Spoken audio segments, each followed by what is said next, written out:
Can you ride without headset preload? The answer is no. Applying the correct amount of preload to the headset bearings is very important.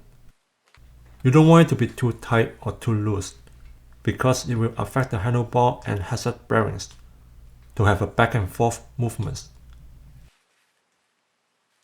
Today I'm going to install a headset expander. The best option I find if you are planning to install it on a stereo tube extender, or perhaps on a fork that you are planning to cut at a later time.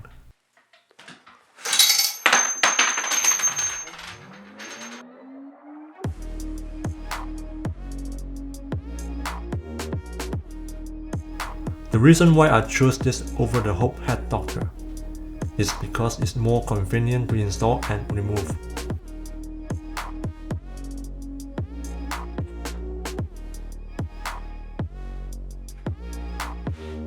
The top part sits on top of the stereo tube so that it cuts the hassle of the expander from getting stuck in the stereo tube after some time.